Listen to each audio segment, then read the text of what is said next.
మరిన్ని వివరాలు అందించేందుకు మా సినీ కరెస్పాండెంట్ సృజన్ సిద్ధంగా ఉన్నారు. సృజన్, ఈ రోజు అనంత్ శ్రీరామ్ మాట్లాడిన మాటలైతే విన్నాము.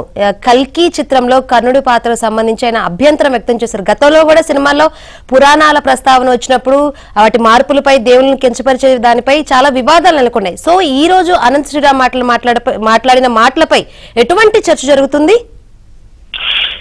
అంటే అనంత్ శ్రీరామ్ తన వర్షన్ మాత్రమే ఆయన వివరించడం జరిగింది.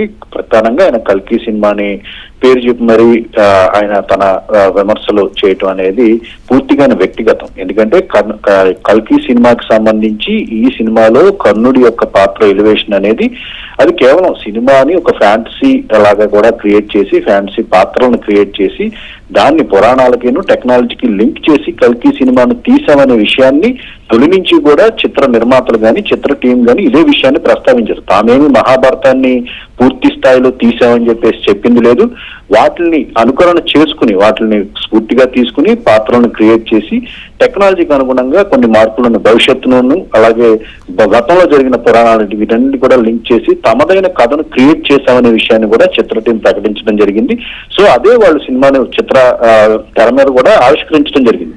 అయితే ఈ సినిమా సంబంధించిన పాత్రల విషయంలో కొంతమంది అనంత్ శ్రీరామ్ తో పాటు గతంలో కొంతమంది కూడా కర్ణుడి పాత్ర యొక్క ఎలివేషన్ ఇచ్చిన సన్నివేశాన్ని గురించి కొంతమంది తమదైన శైలిలో విమర్శలు అందించడం జరిగింది. బట్ దీనికి కూడా చిత్ర టీం నుంచి కూడా క్లారిటీ రావడం జరిగింది. కేవలం ఇది ఒక ఫ్యాంటసీ కథ అని చెప్పి వాళ్ళు చెప్పడం జరిగింది. అయితే అనంత్ శ్రీరామ్ గతంలో సినిమాలకి ఇప్పుడు సినిమాకి అని చెప్పేసి ఆయన సినిమాల గురించి మాట్లాడటంతో పాటు మరొకసారి అంటే జిల్లాకు సంబంధించిన వాళ్ళే అని చెప్పేసి మరికొంత ముందుకు వెళ్ళి ఆయన విమర్శలు చేయడం అనేది పూర్తిగా ఆయన వ్యక్తిగతంగా మనం భావించాల్సి ఉంటుంది. సినిమాలు పనిచేసి వచ్చేసే వ్యక్తిగా కూడా ఆయన సినిమాలకు సంబంధించి ఆయన మాట్లాడటం జరిగింది. అయితే చిత్ర పరిశ్రమకు సంబంధించి దీనికంటే ఇప్పుడే ఈ విషయాల గురించి మాట్లాడారు కాబట్టి ఇంకా దీని గురించి అంత చర్చ అయితే జరిగిన అవకాశం అయితే లేదు. ప్రస్తుతానికైతే తన భావవ్యక్తీకరణ స్వేచ్ఛ ప్రకారం తన విమర్శలు, తనకున్న వ్యక్తిగత నిర్ణయాన్ని అయితే ఇలా ఆయన చెప్పడం జరిగింది. కానీ బట్ తొలి నుంచి కూడా కల్కి సినిమాకి సంబంధించిన మాట్లాడారు కాబట్టి ఈ సినిమా పూర్తిగా ఫ్యాంటసీ కథ అని చెప్పే విషయాన్ని వాళ్ళు ప్రస్తావించడం జరిగింది. అయితే ఈ సినిమాకి ఇంకా కొనసాగింపుగా మరొక భాగం కూడా ఉంది. మేబీ అదొస్తే దీని మీద ఏమన్నా క్లారిటీ వచ్చే అవకాశం ఉంది. ఈలోపు మాత్రం కొంతమంది ఈ రకంగా ఇది నిజంగానే మహాభారతం అని ఫీల్ అయ్యి ఈ ఇందులోని పాత్రలను ఉద్దేశిస్తూ కూడా విమర్శలు చేయటం, సో వాటికి వివరణ వచ్చే అవకాశం. మరి కల్కి టీం నుంచి దీని మీద ఏమన్నా వివరణ సంబంధించి ఎవరన్నా చెప్తారనేది మాత్రం మనం వెయిట్ చేయాల్సిన పరిస్థితి. రైట్, దానవీర సూరకర్ నుంచి కల్కి సినిమా వరకు అంటే ఈ మధ్య కాలంలో ఏమేమైతే సినిమాలు వచ్చినా అన్నిటి ప్రస్తావన కూడా తీసుకొచ్చినట్టు తెలుస్తుంది.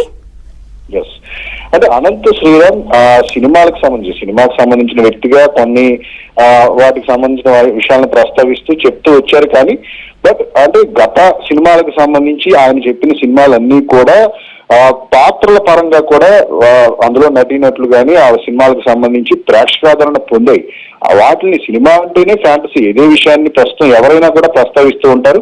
ఒరిజినల్ గా మహాభారతం తీస్తే మేము మహాభారతమే తీస్తున్నామని చెప్పేసి చెప్తూ ఉంటారు. బట్ ఈ మధ్య కాలంలో వచ్చిన సినిమాలు మాత్రం కేవలం వాటిని స్ఫూర్తిగా తీసుకుని, పురాణాలని మన కథలకు స్ఫూర్తిగా తీసుకుని సినిమాలు చేశాయని చెప్పి ప్రస్తావిస్తూ ఉన్నారు. కాబట్టి సో దాన్ని ఆ విధంగానే చూడాల్సి ఉంటుంది. RRR సినిమా తీసినప్పటికీ అందులో ఇదే రకమైన కాంట్రవర్సీ వచ్చింది. తాను శతాబ్దానికి పూర్వం వచ్చిన కొన్ని కీలకమైన పాత్రలను స్ఫూర్తిగా తీసుకుని నేను హీరోల క్యారెక్టర్ క్రియేట్ చేశానని చెప్తే దాన్ని ఆ పాత్రలనే చేశారని చెప్పే కాంట్రవర్సీ కూడా నడిచింది. దానికి పలుమార్లు టీం నుంచి కూడా వివరణ వచ్చింది. ఆ తర్వాత సినిమా రిలీజ్ అయ్యి సూపర్ సక్సెస్ అయింది. సో సినిమాని కంప్లీట్ గా మనం ఫ్యాంటసీ లాగానే చూడాల్సిన అవసరం ఉందనే విషయాన్ని పదే సినిమా వారి నుంచి కూడా వీటికి సంబంధించిన వివరణలు వస్తూ ఉన్నప్పటికీ కూడా అప్పుడప్పుడు ఈ పాత్రలకు సంబంధించి వీటిని చిత్రీకరించిన విధానం మీద ఇలాంటి కాంట్రవర్సీలు వస్తూ ఉంటాయి. వాటి నుంచి క్లారిటీలు కూడా టీం నుంచి వస్తూ ఉంటాయి. కాబట్టి ఈ తాజా కాంట్రవర్సీ అంటే దీనికి సంబంధించి అనంత్ శ్రీరామ్ చేసిన వ్యాఖ్యల మీద టీం నుంచి ఎలాంటి వివరణ ఉంటుందా లేదా అని మాత్రం మనం వెయిట్ చూసి దానికి సంబంధించి మాట్లాడాల్సి ఉంటుంది. రైట్ సృజన్.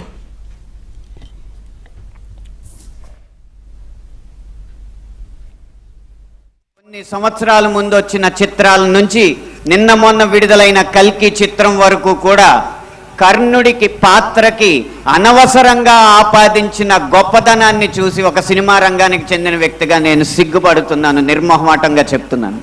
అది కూడా ఈ కృష్ణా జిల్లా గడ్డ మీదే నిలబడి చెప్తున్నాను. అప్పటి చిత్ర దర్శకులు ఇప్పటి చిత్ర నిర్మాతలు ఇదే జిల్లా వారికి చెందిన వారైనా సరే పొరపాటు అని మనం చెప్పకపోతే ఈ హైందవ ధర్మంలో పుట్టినట్టు కాదు, ఈ హైందవ ధర్మాన్ని ఆచరించినట్టు కాదు, హిందువుగా ప్రకటించుకోవడం వ్యర్థం అని చెప్పి ఘంటాపథంగా తెలియజేస్తున్నాను.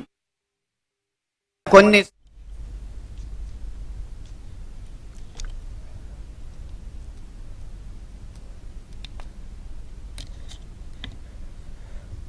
విజయవాడ హైందవ సభలో సినీ గేయ రచయిత అనంత శ్రీరామ్ సంచలన వ్యాఖ్యలు చేశారు. దానవీర సూరకర్ణ నుంచి కల్కి వరకు అన్ని సినిమాల్లో హైందవ ధర్మంపై దాడి జరుగుతోందని ఆరోపించారు. కల్కి చిత్రంలో కర్ణుడి పాత్రను హైలైట్ చేశారని, కర్ణుడిని సూర్యుడు అంటే ఎవరు ఒప్పుకుంటారని అనంత శ్రీరామ్ ప్రశ్నించారు.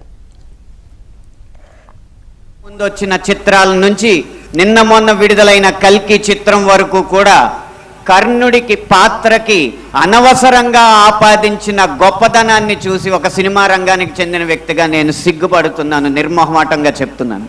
అది కూడా ఈ కృష్ణా జిల్లా గడ్డ మీదే నిలబడి చెప్తున్నాను.